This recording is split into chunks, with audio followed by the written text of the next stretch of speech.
The trucks rumbled to a halt, dust swirling in thick clouds as German prisoners stumbled out into the blazing American sun. Their uniforms were torn, their faces gaunt with exhaustion, and their eyes carried the hollow stare of men who had watched their world crumble. They expected shouting in broken German, maybe a few crude attempts at commands from guards who had learned phrases from a handbook. What they got instead stopped them. Cold, attention, prisoners. Form ranks immediately. The voice cut through the desert air with surgical precision, each syllable pronounced with the crisp authority of a Bavarian drill sergeant. But the man speaking wore an American uniform, carried an American rifle, and bore the insignia of the United States Army. The prisoners froze mid-step. Whispers rippled through their ranks like electricity through water. This was not the America their propaganda had described. These were not the culturally ignorant cowboys they had been told to expect. Something was terribly, impossibly wrong with everything they thought they knew about their captors. Before we dive deeper into this shocking revelation, I want you to write in the comments where you are watching from, which city, which country, and what time is it there right now. Because this story is not just about a moment in history, it is about the power of language to shatter illusions, break down barriers, and completely redefine what we think we know about our enemies.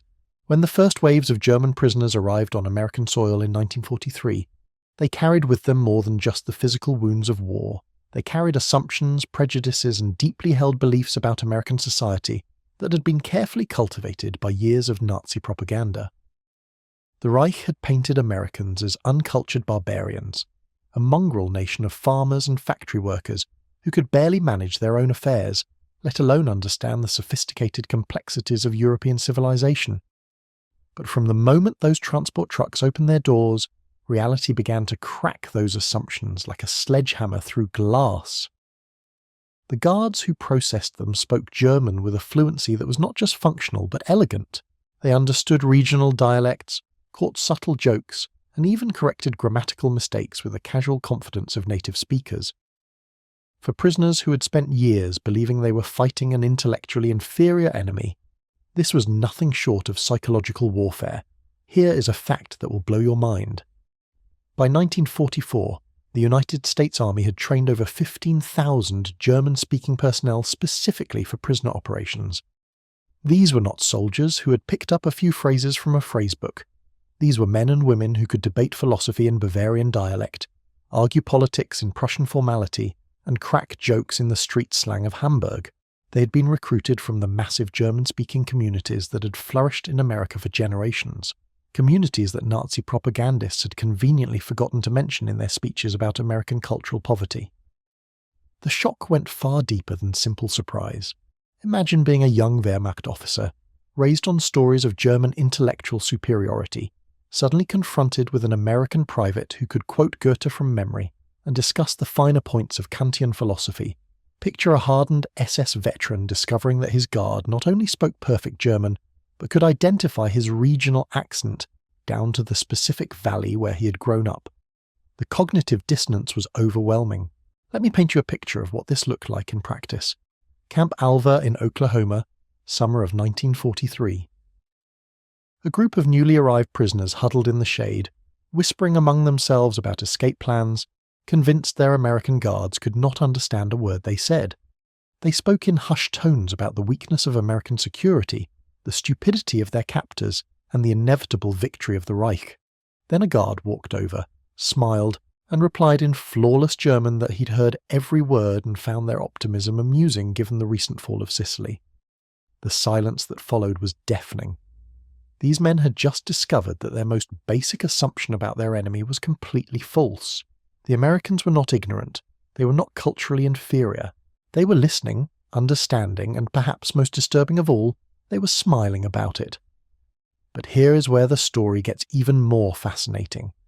Many of these German-speaking Americans were not just immigrants who had arrived decades earlier. A significant number were Jewish refugees who had fled Nazi persecution in the 1930s. They had escaped the very regime that now sat defeated before them, and they spoke German with the accents of Berlin, Vienna, and Munich because those had been their homes before Hitler made them unwelcome. Think about the psychological impact of this revelation.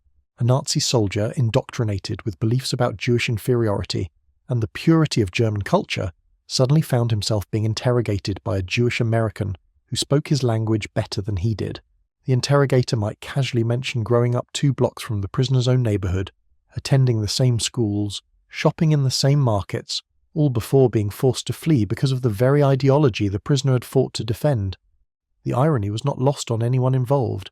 The Reich had driven out its own people, and those people had returned wearing American uniforms, speaking perfect German, and holding the keys to prisoner camps across the American heartland. It was as if history itself had decided to play the ultimate practical joke on the master race.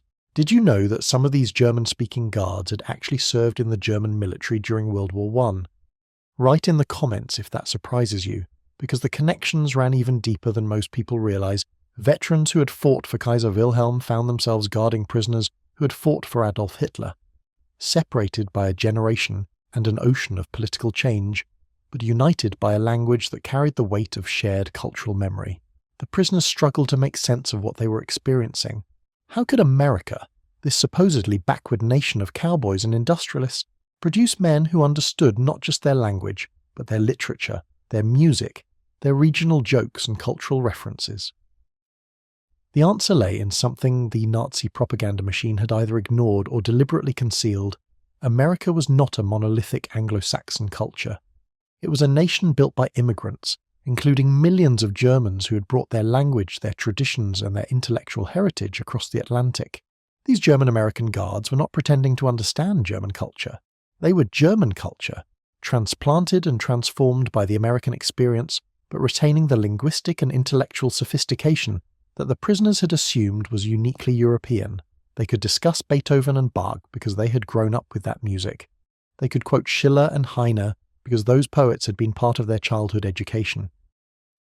They understood the subtle differences between Bavarian and Prussian dialects because their grandparents had spoken those dialects at the dinner table. For the prisoners, this created a crisis of identity that went far beyond military defeat. They had been taught that German culture was superior, that German language was the pinnacle of intellectual expression, and that Americans were cultural barbarians incapable of true sophistication.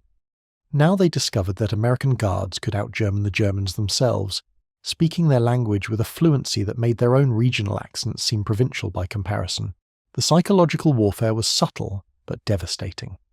These guards did not need to torture or abuse their prisoners.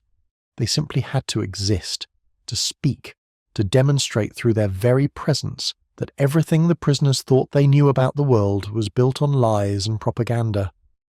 Every conversation became a small defeat, every interaction a reminder that the master race had been mastered by people they had been taught to despise. But the shock was not limited to language alone. These German-speaking Americans brought with them a different understanding of what German culture could be when freed from the constraints of authoritarianism and racial ideology. They represented a version of German identity that had evolved in the open air of American democracy, maintaining its intellectual rigor while shedding its political baggage. Some prisoners found this liberating, others found it deeply threatening. How do you maintain your sense of cultural superiority when confronted with people who share your culture, but have somehow made it better, more inclusive, more humane? The questions that arose from these encounters would haunt many prisoners long after the war ended, forcing them to reconsider not just their political beliefs, but their entire understanding of what it meant to be German in the modern world. As we will see in the next part of this story, the impact of these linguistic encounters went far beyond the initial shock of discovery. They fundamentally changed how German prisoners saw themselves, their captors, and the war they had just lost. The conversations that followed these initial encounters were unlike anything military historians had documented before.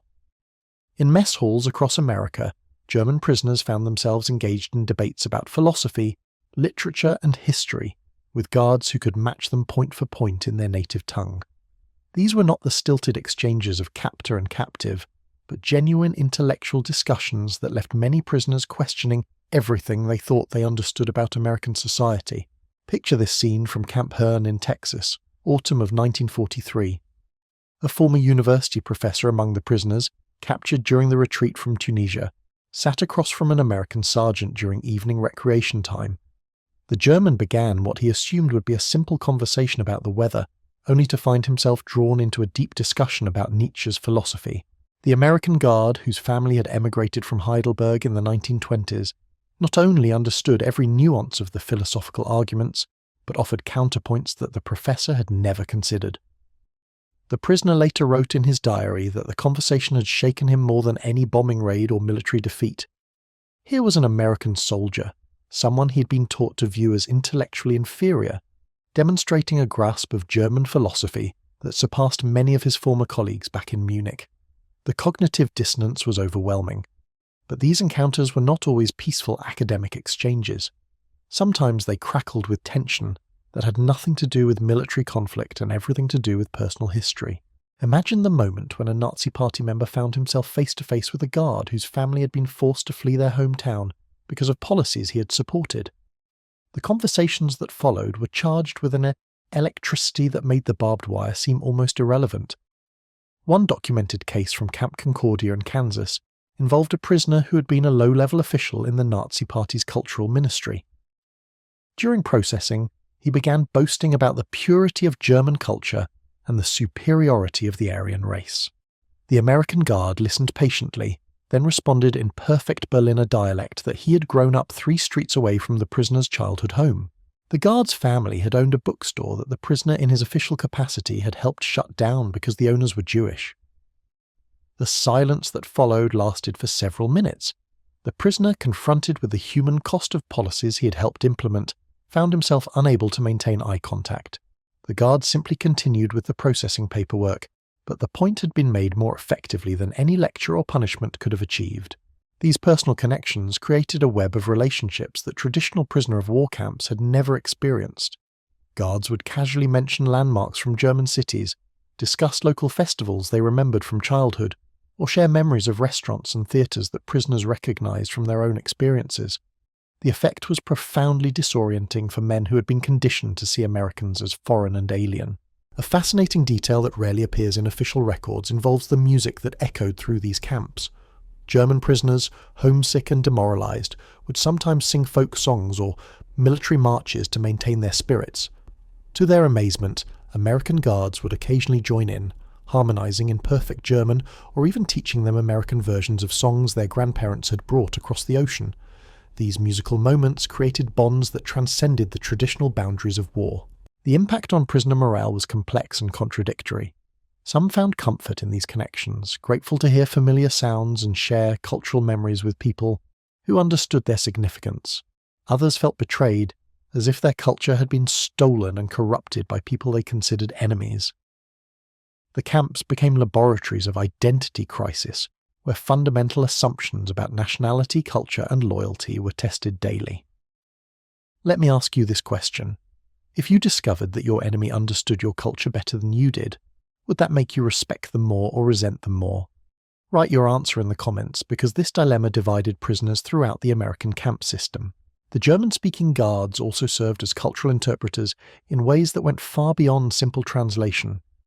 They helped American camp commanders understand the complex hierarchies and social dynamics.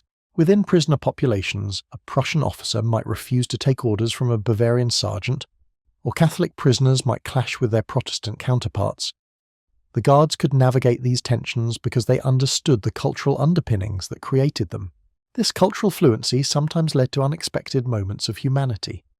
During Christmas 1943, guards at several camps organised celebrations that incorporated traditional German customs alongside American holiday traditions. They understood which carols would resonate with homesick prisoners, which foods would provide comfort, and which rituals would maintain dignity while acknowledging the reality of captivity. These gestures, small as they might seem, had enormous psychological impact on men who had been cut off from home for years. But the linguistic connections also created opportunities for intelligence gathering that traditional interrogation methods could never achieve. Prisoners who felt comfortable speaking in their native language often revealed information without realizing it. A casual conversation about hometown sports teams might reveal unit movements. A discussion of family members could provide insights into civilian morale back in Germany. The guards collected this intelligence not through force or coercion, but through the simple act of being good listeners who understood every word.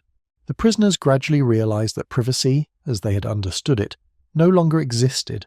Every whispered conversation, every muttered complaint, every joke shared between friends was potentially being monitored by guards who could understand not just the words but the cultural context that gave them meaning. This awareness created a psychological pressure that was perhaps more effective than physical confinement in maintaining order and discipline within the camps. Some prisoners adapted by creating new forms of communication, using regional dialects so specific that they hoped their guards might not understand them. Others developed coded languages based on literary references or historical events.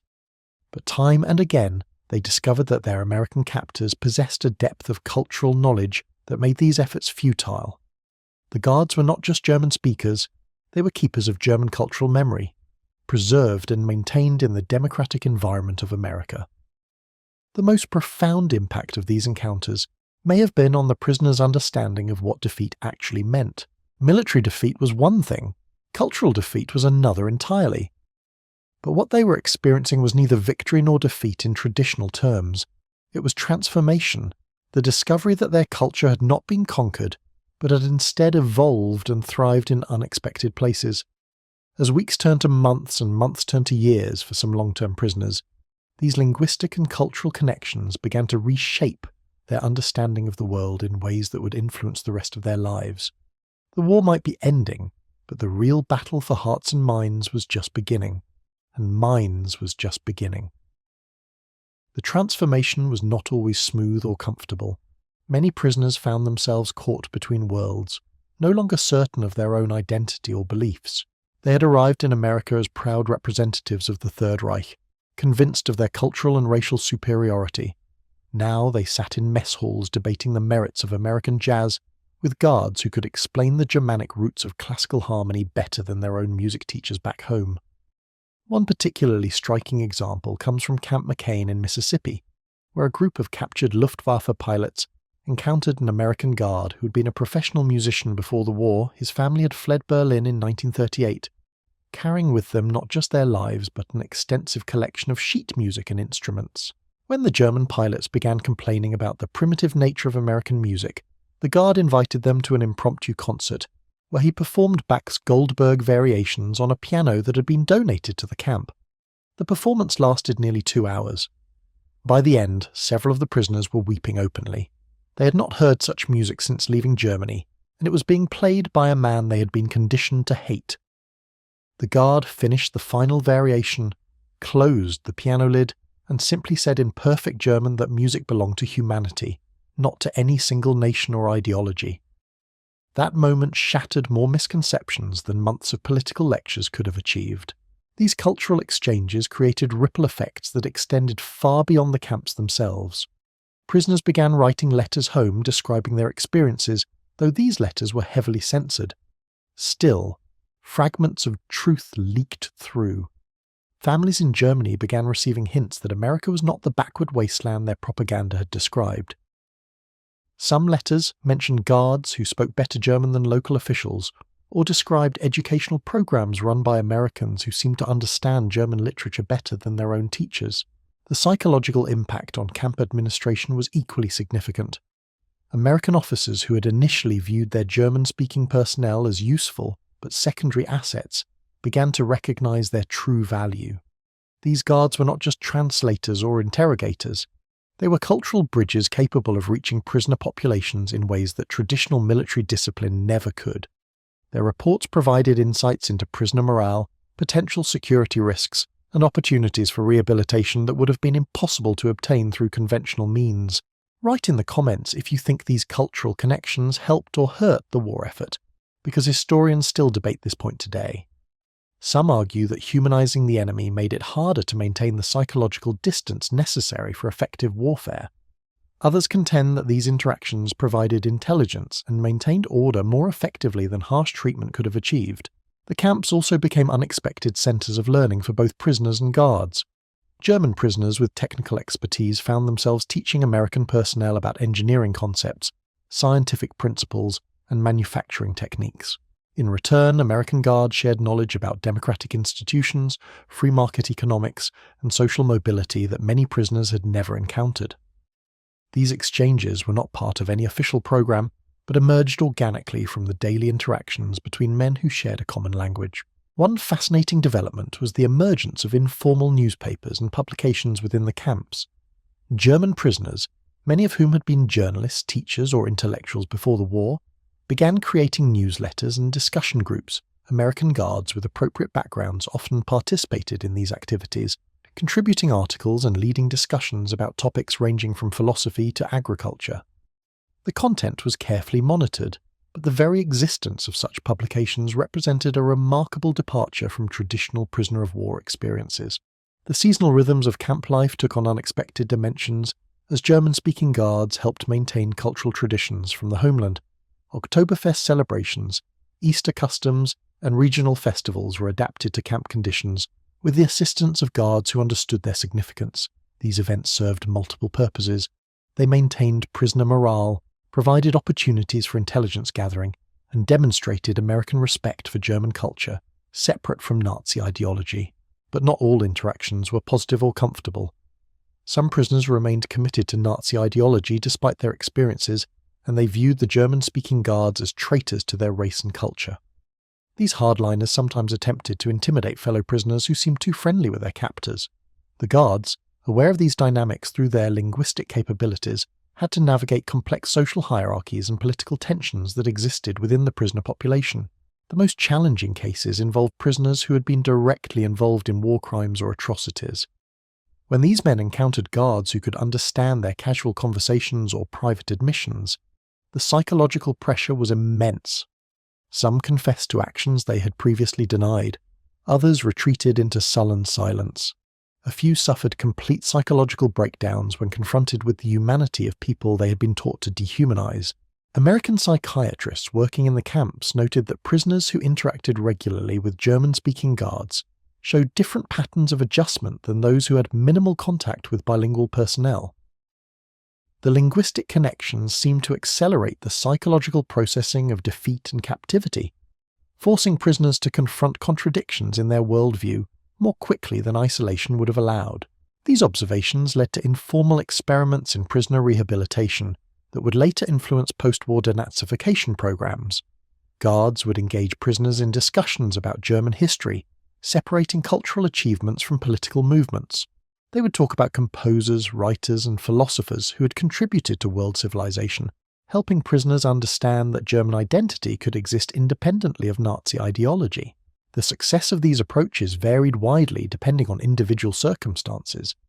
Younger prisoners, especially those who had been drafted rather than volunteering for military service, often proved more receptive to alternative perspectives. Career officers and committed party members typically remained resistant, though even they could not entirely escape the cognitive dissonance created by encountering Americans who understood their culture so thoroughly. Some of the most profound conversations occurred during night shifts when camp populations were smaller and interactions could be more personal. Guards and prisoners would sometimes find themselves discussing philosophy, religion, or family experiences in ways that transcended their official roles. These conversations were rarely documented in official records, but they left lasting impressions on both sides. Prisoners would later recall guards who had shared stories about fleeing persecution, while guards remembered prisoners who had expressed genuine remorse for their participation in an unjust war. The linguistic abilities of American guards also proved crucial during medical emergencies and psychological crises. When prisoners suffered injuries or mental breakdowns, having medical personnel who could communicate in German often meant the difference between life and death. The trust established through language allowed for more accurate diagnosis and treatment, while also providing emotional support during vulnerable moments. As news of German defeats continued to reach the camps throughout 1944 and 1945, the role of German-speaking guards became even more critical. They had to help process not just military information but personal tragedies. Many prisoners learned of family deaths, destroyed homes, and occupied territories through American personnel who could deliver such news with appropriate cultural sensitivity. The approaching end of the war created new challenges and opportunities for these linguistic relationships. Prisoners began asking questions about post-war reconstruction, democratic institutions, and opportunities for immigration. Guards found themselves serving as informal ambassadors for American values and systems, explaining concepts of individual liberty, religious freedom, and economic opportunity to men who had lived under totalitarian rule. These conversations would prove prophetic. Many former prisoners who had positive interactions with German-speaking guards would later immigrate to America, bringing with them not just their labour and skills, but also their transformed understanding of what American society could offer. The camps had become inadvertent laboratories for cultural exchange and democratic education, with language serving as the catalyst for profound personal and political transformation. The impact of these experiences would extend far beyond the war years, influencing how both nations approach post-conflict reconciliation and international cooperation. But as victory approached and repatriation loomed, both prisoners and guards faced the challenge of applying lessons learned in captivity to a world that would never be the same, to never be the same. The approaching reality of repatriation cast a shadow over the camps that no amount of linguistic familiarity could dispel. By early 1945, as Allied forces pushed deeper into German territory, prisoners began receiving fragmentary reports about the devastation awaiting them at home. Cities reduced to rubble, families scattered or dead, an economy in ruins, and a political system that had collapsed entirely. For many, the prospect of returning to this wasteland was more terrifying than captivity had ever been. The German-speaking guards found themselves in an impossible position. They had spent months or years building relationships with these men, sharing cultural memories and intellectual discussions that had transcended the boundaries of war. Now they watched as prisoners struggled with the knowledge that everything they had known was gone. The guards understood every whispered conversation about destroyed hometowns, every desperate speculation about missing relatives, every agonized debate about whether returning home was worth the risk. In the barracks after lights out, prisoners would lie awake discussing their fears in hushed German that they knew their captors could understand. Some talked about the shame of returning as defeated soldiers. Others worried about Allied occupation forces and potential war crimes tribunals. Many simply mourned for a homeland that no longer existed except in memory. The guards who patrolled the dormitories heard it all, and their reports painted a picture of men grappling with an identity crisis that went far beyond military defeat. One particularly haunting account comes from Camp Shelby in Mississippi, where a former Wehrmacht captain spent his final weeks in captivity teaching English to fellow prisoners. He had developed a close relationship with a guard whose family had fled Munich in 1936, and their conversations had evolved from simple language exchange to deep philosophical discussions about nationalism, identity, and belonging. As repatriation approached, the captain confessed that he no longer knew what it meant to be German. The war had stripped away the political ideology that had defined his adult life, but his encounters with German-American guards had shown him that culture could exist independently of politics. The guard, moved by this confession, shared his own family's story of reinventing themselves in America while maintaining their cultural heritage. He explained how his grandparents had brought German traditions to Texas, adapting them to new circumstances without losing their essential character. The conversation lasted most of the night, with both men recognizing that they were discussing not just personal identity, but the future of German civilization itself. These nocturnal discussions became increasingly common as repatriation dates approached. Prisoners who had initially resented the German-speaking guards now sought them out for advice and reassurance. They wanted to understand how German culture had survived and thrived in America, hoping to find models for rebuilding their own society. The guards found themselves serving as counselors and cultural ambassadors, roles for which their military training had never prepared them. The complexity of these relationships became evident during the formal repatriation ceremonies. Prisoners who had maintained their dignity throughout captivity broke down when saying goodbye to guards who had become unexpected friends and mentors. There were handshakes that lasted too long, conversations that trailed off into meaningful silences, and promises to stay in touch that both sides knew would be difficult to keep. The linguistic bonds that had initially shocked and unsettled the prisoners had evolved into human connections that transcended nationality and ideology. Some guards reported feeling guilty about these relationships, wondering whether they had somehow betrayed their duty by becoming too close to enemy soldiers. Others questioned whether their cultural knowledge had been used appropriately, concerned that they might have manipulated vulnerable men during a period of profound psychological upheaval. The moral complexities of their position became more apparent as the immediate pressures of wartime gave way to longer-term reflection about their role in history. American camp commanders began documenting these experiences for future reference, recognizing that the linguistic capabilities of their personnel had provided unprecedented insights into enemy psychology and culture. Military intelligence officers conducted extensive interviews with both guards and prisoners, trying to understand how language had functioned as both a weapon and a bridge during the conflict. The results would influence American approaches to prisoner management for decades to come, but the most significant impact may have been on the prisoners themselves. Many later testified that their interactions with German-speaking American guards had fundamentally altered their understanding of democracy, tolerance, and human dignity. They had witnessed firsthand how German culture could flourish in a free society, how intellectual discourse could occur without political coercion, and how former enemies could find common ground through shared language and mutual respect. The irony was inescapable. Nazi ideology had driven out Germany's best and brightest, many of whom had found refuge in America, and later returned as soldiers to confront the regime that had exiled them. The prisoners, indoctrinated to believe in German superiority, discovered that their culture had been preserved and enriched by people they had been taught to despise, the master race had been schooled by its former victims, and the lesson had been delivered in flawless German. As the last prisoner ships prepared to depart American ports, camp administrators reflected on the unprecedented nature of what had occurred. Never before in military history had so many prisoners been held by guards who shared their language and cultural background. The psychological impact had been profound on both sides, creating relationships and insights that traditional prisoner of war experiences could never have produced. The German-speaking guards who had served in these camps carried their own complicated emotions as they watched their former charges disappear over the horizon. They had been warriors and teachers, captors and counselors, enemies and friends.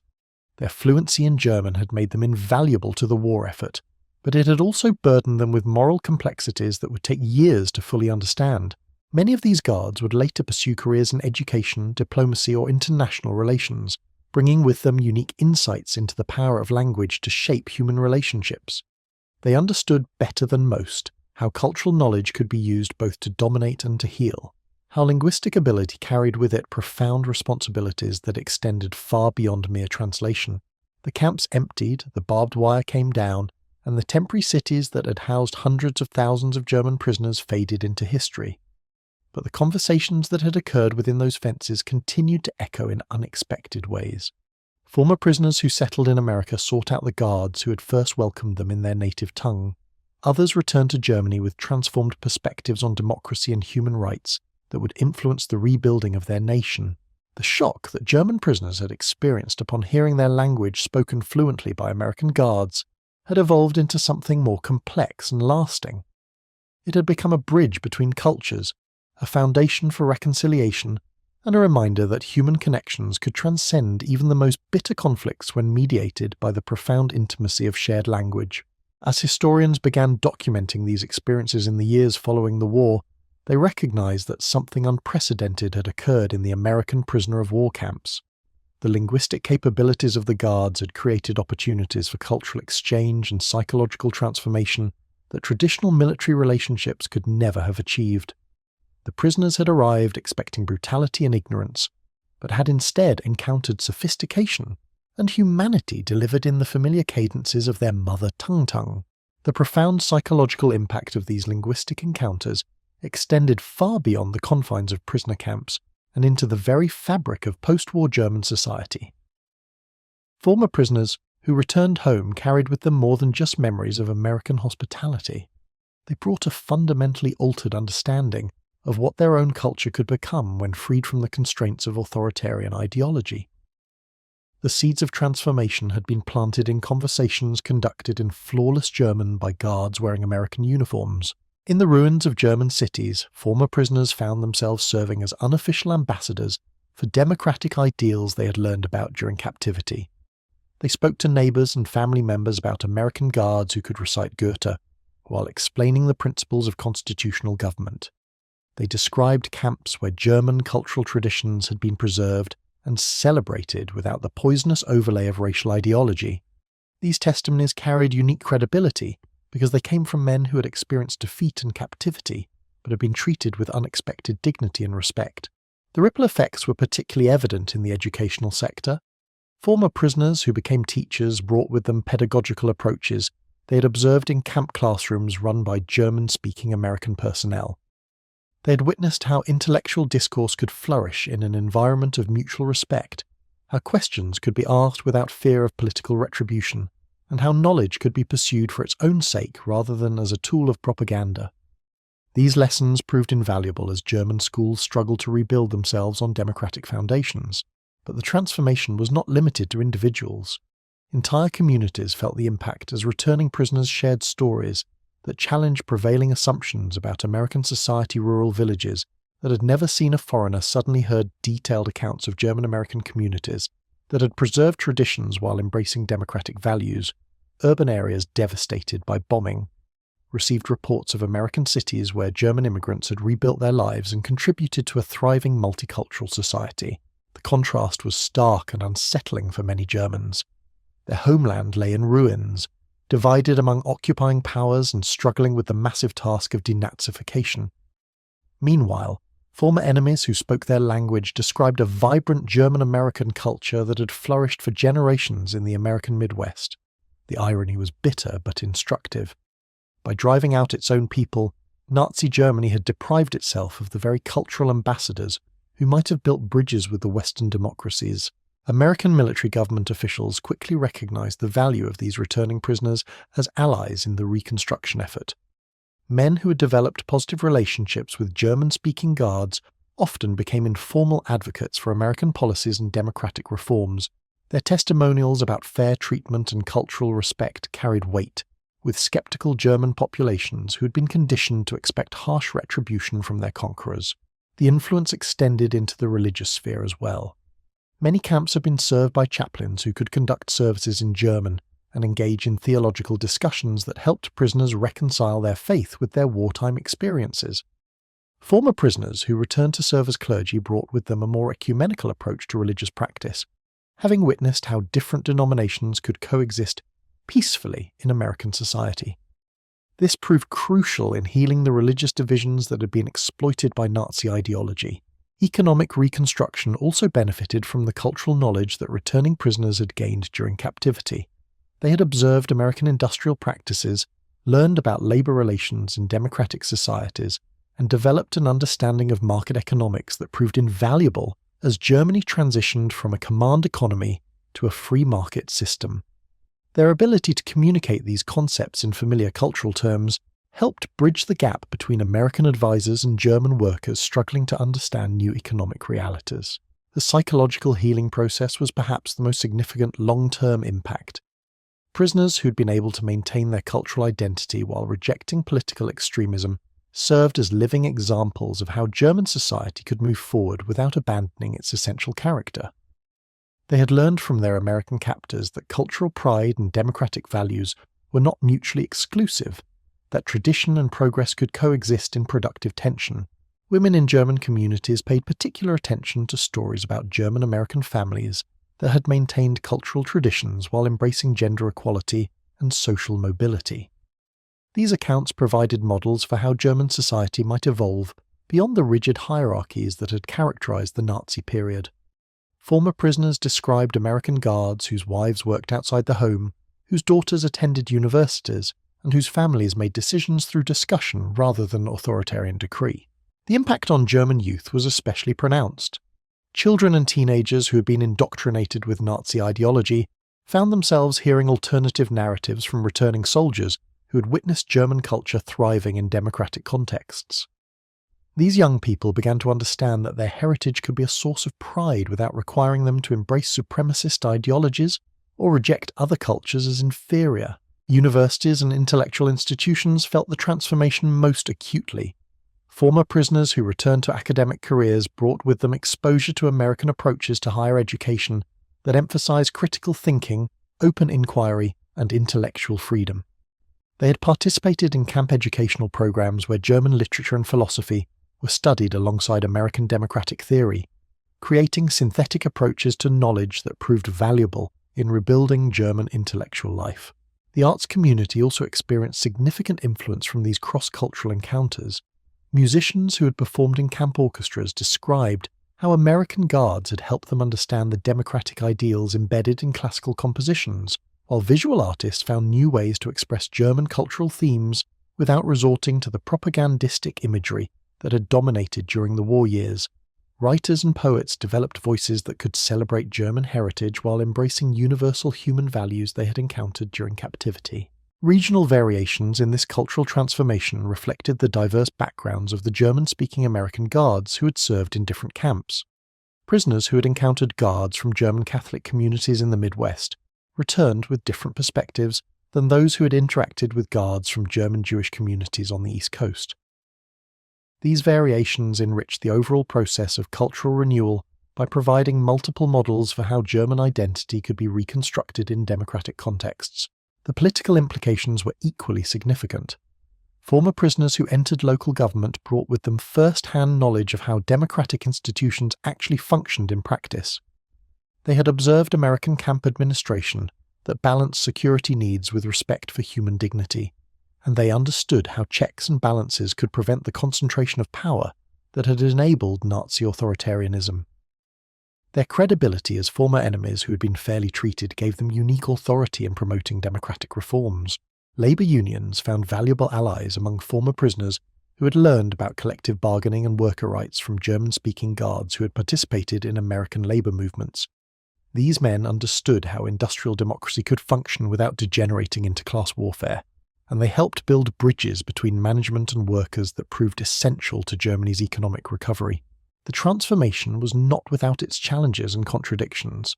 Some former prisoners struggled with guilt about the positive relationships they had developed with their captors, feeling that they had somehow betrayed their fallen comrades by finding common ground with the enemy.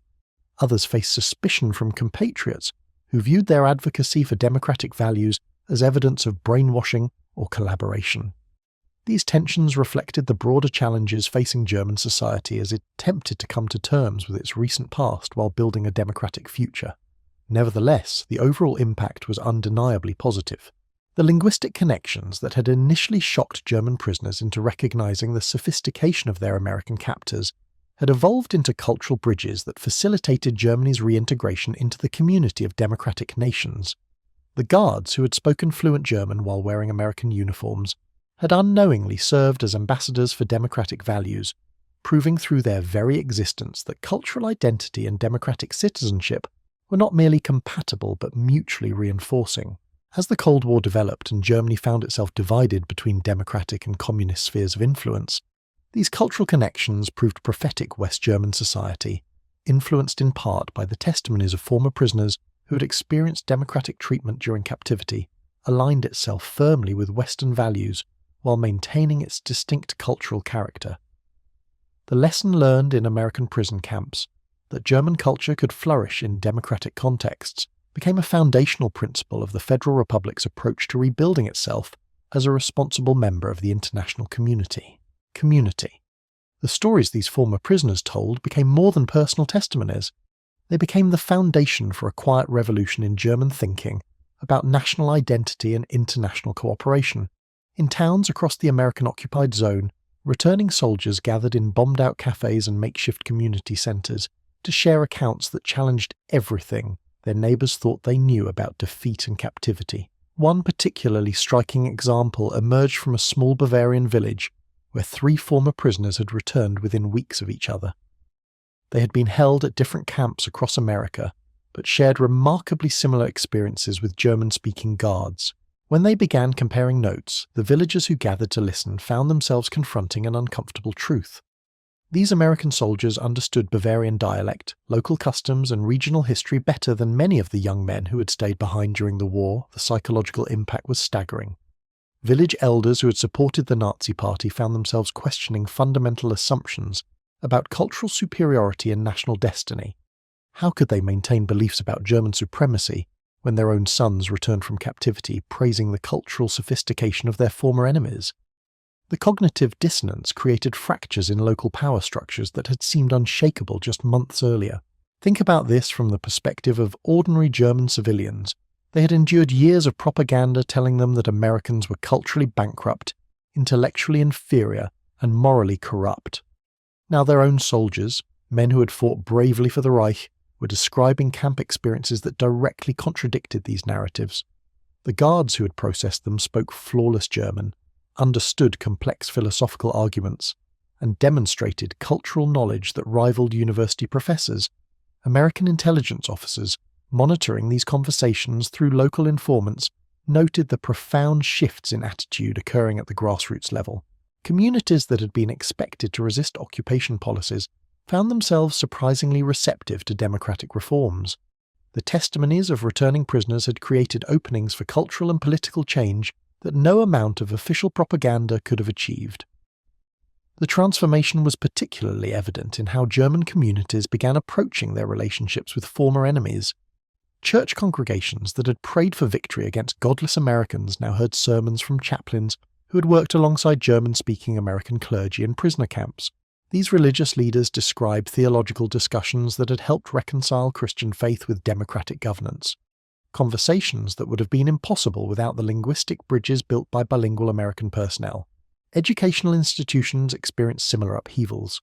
School teachers who had spent the war years indoctrinating children with Nazi ideology found themselves confronting former prisoners who could describe American educational approaches in detail.